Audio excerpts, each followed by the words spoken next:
যে আপনি আত্তাহিয়াতের মধ্যে আসসালামু আলাইকা আইয়ুহান নবী, নবীকে আপনি সালাম দিলেন এবং আত্মীয়তের পরে আপনি এই সালাত আপনি করলেন, তাহলে সালাত সালাম দুটোটা আদায় হয়ে গেল। আর বাইরের ক্ষেত্রে আপনারা ছোট ছোট দুরুদ আছে, সাল্লাল্লাহু আলা মুহাম্মদ সাল্লাল্লাহু আলাইহি সাল্লাম, দেখেন ছোট্ট, তার মধ্যে সালাত সালাম দুটোই আছে। এভাবে আপনি ছোট্ট দুরুদ আপনি পড়তে পারেন, বা বিভিন্ন দুরুদ আপনি যেখানে দেখবেন যে সালাত সালাম দুটোই আছে, সেটা আপনি বাইরে পড়বেন। আর নামাজের মধ্যে এই দুইটা পড়বেন, আত্মীয়তার মধ্যে সালাম আর আত্মীয়তার পরে এই সালাত। এই বিধানটা আপনি কোরআন থেকে বুঝে নেন, এতে কোনো ঝগড়া বিপদ আপত্তি নেই। আল্লাহ বলছে সালাত ও সালাম দিতে, আমি সালাত ও সালাম দিব, সেটা আরবি ভাষায় যদি না দিয়ে বাংলায়ও দিই তাতেও কবুল হবে। এর জন্য আরবিতেই বলতে হবে, নাও বলতে পারেন, আপনি বাংলায় বলেন, আপনার ভাষায় বলেন যে আল্লাহ আপনি রাসূলের প্রতি খাস রহমত বর্ষণ করেন, তাহলে আপনার সালাতের সব আপনি পাবেন। তবে যেটা রাসূলের মুখ থেকে যে ভাষাটা আমরা পেয়েছি, সেটার জন্য আলাদা একটা বরকত বা একটা অধিক সওয়াব পাওয়ার আশা তো আমরা আলাদা করতেই পারি, কিন্তু অন্য ভাষায় বললেও হবে এটা বলতে পারি, কিন্তু আল্লাহ রাসূলের ভাষা ব্যবহার করলে আমরা অধিক সওয়াব লাভ করব। আসসালামু আলাইকুম। সম্মানিত সুধীমণ্ডলী, আমরা সূরা আহজাবের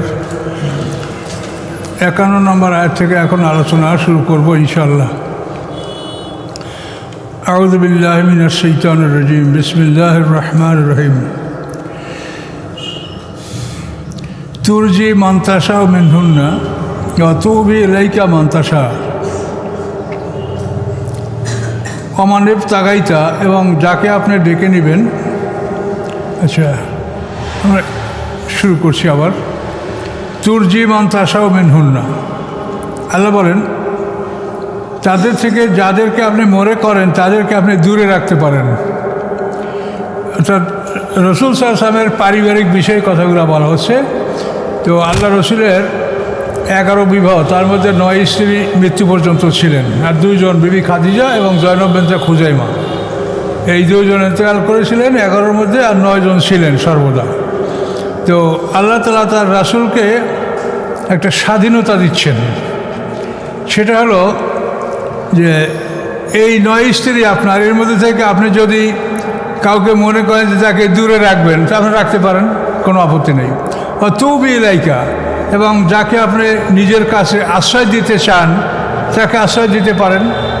মানে আল্লাহ রাসূলকে অতিরিক্ত সুযোগ আল্লাহ দিলেন। আমার ইবতাগাইতা মিম্মান আযালতা, এবং যাকে আপনি ডেকে পাঠাবেন, ডেকে নেবেন, তাদের মধ্যে হতে যাদেরকে আপনি দূরে রেখেছেন, আপনি তাদেরকে দূরে রেখেছেন, কিন্তু তাদের মধ্যে থেকে কাউকে যদি ইচ্ছা করেন তা আপনি ডাকতে পারেন, তাতেও আপনার কোনো অপরাধ নেই।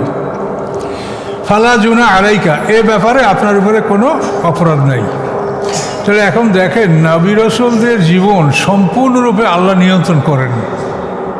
যে স্ত্রীদের ব্যাপারে আইন আছে যে পালাক্রমে স্ত্রীদের সাথে রাত যাপন করবে, কিন্তু রাসূলকে আল্লাহ তাআলা এখানে স্বাধীনতা দিলেন যে আপনি ইচ্ছা করলে কাউকে দূরে রাখতে পারেন, ইচ্ছা করলে কাউকে কাছে রাখতে পারেন, এবং যাকে দূরে রেখেছেন তাকে ইচ্ছা করলে আপনি ডাকতে পারেন, তারা আপনার ইচ্ছে, কোনো অসুবিধা নেই। ফালা জুনা আলাই, এর কোনোটাই আপনার কোনো অপরাধ হবে না। জালিকা আদনা, এগুলি নিকটতম, আল তাকার আয়ুনহুন্না, যে সন্তুষ্ট হবে তাদের চক্ষু, শান্ত হবে তাদের চক্ষু, আর তাদের চোখের প্রশান্তি, যে আপনি তাদেরকে ডাকবেন বা দূরে রাখবেন, যাকে ইচ্ছে তাকে ডাকবেন, এসবগুলি হলো তাদের চোখের সন্তুষ্টি। ওয়ালাইহা জান্না, এবং তারা যেন দুশ্চিন্তা এবং দুঃখ না করে। আল্লাহ রাসূলের জন্য যে বিধান দিচ্ছেন, এতে স্ত্রী যেন দুঃখ না করে। ওয়ারদিনা, এবং তারা যেন রাজি থাকে, বেমা আতাইতাহুন্না, যা আপনি তাদেরকে দিয়েছেন, কুল্লুন্না, সবাইকে আপনি যা দিয়েছেন তাতে যেন তারা রাজি খুশি থাকে। তার কারণ রাসূলের স্ত্রীগণ মক্কা বিজয়ের পরে তারা কিন্তু বেশি একটু সম্মানজনক খোরপোশ জীবনযাপনের দাবি করেছিলেন, এবং আল্লাহ রাসূল সেটা গ্রহণ করেন নাই, বরং 1 মাস পর্যন্ত তাদের থেকে দূরে থাকার শপথ করেছিলেন আল্লাহ রাসূল। এটা তাবুক যুদ্ধের আগে ঘটনা। তো এখানে আল্লাহ তাআলা আবারও তাদেরকে উপদেশ দিচ্ছেন যে ওয়ারদিনা বিমা আতাইতাহুন্না কুল্লুন্না, তারা যেন রাজি থাকে উহাতে যা আপনি দিয়েছেন তাদের সবাইকে। সকল স্ত্রীরাই আল্লাহ রসুলের কাছে আত্মসমর্পণ করেছে। তারা সবাই বলেছে যে আপনি যেভাবে আমাদেরকে জীবনযাপনের জন্য ব্যবস্থা করেন এটা আমরা মেনে নিচ্ছি, আমরা আপনার কাছে অতিরিক্ত দাবি করব না। আল্লাহু ইয়ালামু মা ফি কুলুবিকুম, আল্লাহ জানেন যা তোমাদের অন্তরে আছে। ওয়া কানা আল্লাহু আলিমান হালিমা, এবং নিশ্চয়ই আল্লাহ তাআলা সব কিছু সম্পর্কে অবগত, জ্ঞানী এবং মহা ধৈর্যশীল। লা ইয়াহিল্লু লাকা নিসাউ মিন বা'দু, হালাল নয় আপনার জন্য এরপরে আর কোনো স্ত্রী।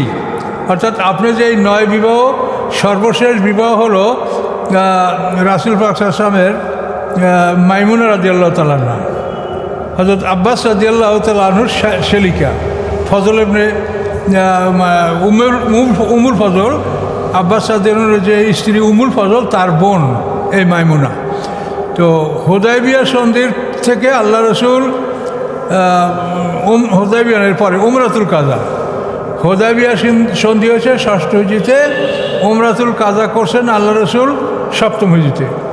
এই উমরাতুল কাজা করে ফেরার পথে আল্লাহ রসুল এই মাইমুনা রাদিয়াল্লাহু তাআলা আনহার সাথে আকদ করেছেন। এইটি আল্লাহ রসুলের সর্বশেষ বিবাহ। এখন আল্লাহ বলে দিলেন যে লা ইয়াহিল্লু লাকা নিসাউ মিন বা'দু, এরপরে আপনার আর কোনো স্ত্রী আপনার জন্য আর বৈধ নয়, আর আপনি বিয়ে করতে পারবেন না। দেখেন যে নবী রসুলকে আল্লাহ তাআলা কীভাবে নিয়ন্ত্রণ করেন। তারপরও যারা সমালোচনা করে, তাদের ভাগ্য খারাপ, তারা নবীদের সমালোচনা করেন। তিনি আয়েশাকে বিয়ে করছেন, তো অমুক করছেন, এত বিয়া তত বিয়া, এগুলি তোমাদের কথায় না। যে আল্লাহ সৃষ্টি করছেন এটা তার আইন, তার বিধান, অমান্য করলে শাস্তি আছে। সারেন্ডার করো, আল্লাহর কাছে আত্মসমর্পণ করো, নবী রসুলদের সম্মান দাও এবং জানো যে আল্লাহ কি বলেছেন। এখন দেখেন পৃথিবীর অন্য কোনো মানুষ এরকম বলছে যে এরপর থেকে তুমি আর বিয়ে করতে পারবে না। কোনো বৃদ্ধ মানুষের স্ত্রী মারা গেল, এখন হয়তো বেশি দিন হয়তো বাঁচবে না, 2-1 বছর বাঁচতে পারবে, 6 মাসেও তার মৃত্যু হতে পারে, কিন্তু আল্লাহ বলছে যে অবস্থায় তোমরা বিয়ে করবে না, এতো বলেন নেই। কিন্তু রাসূলকে বললেন 7ম হিজরিতে, তারপরেও তো আল্লাহ রসুল 3 বছর বেঁচে ছিলেন, 3-3.5 বছর। এ সময় আল্লাহ আদেশ দিয়ে দিলেন লা ইয়াহিল্লু লাকা নিসাউ মিন বা'দু, এরপরে আপনার জন্য আর কোনো স্ত্রী বৈধ নয়। ওয়ালান তাবাদ্দালা বিহিন্না মিন আজওয়াজিন, এবং তাদের পরিবর্তে কোনো স্ত্রী আপনি বদলাতেও পারবেন না। এই 9 জন আছে, কাউকে বদলিয়ে কাউকে আনবেন তাও আপনি পারবেন না।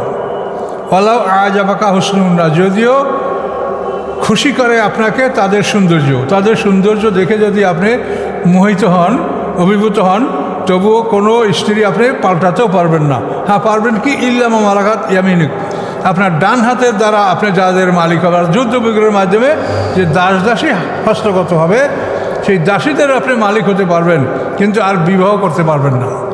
এটা আল্লাহ তাআলা তার রাসূলকে বলে দিলেন। তো এইসব বিষয়ে এটা চিন্তা গবেষণার বিষয় যে নবী রসুলরা কখনো নিজের ইচ্ছায় কোনো কাজ করেন না। আল্লাহ রসুল কোরআন বংশের ছেলে, সুন্দর স্বাস্থ্যবান সুদর্শন পুরুষ, ইচ্ছা করলে 25 বছর এসে আরবের কত সুন্দরী নারী কুমারীকে বিয়ে করতে পারতেন, কিন্তু আল্লাহর হুকুম হয়েছে যে তুমি খাদিজাকে বিয়ে করো, যার জন্য সে 25 বছর বয়সে 40 বছর বয়স্কা স্ত্রীকে গ্রহণ করলেন।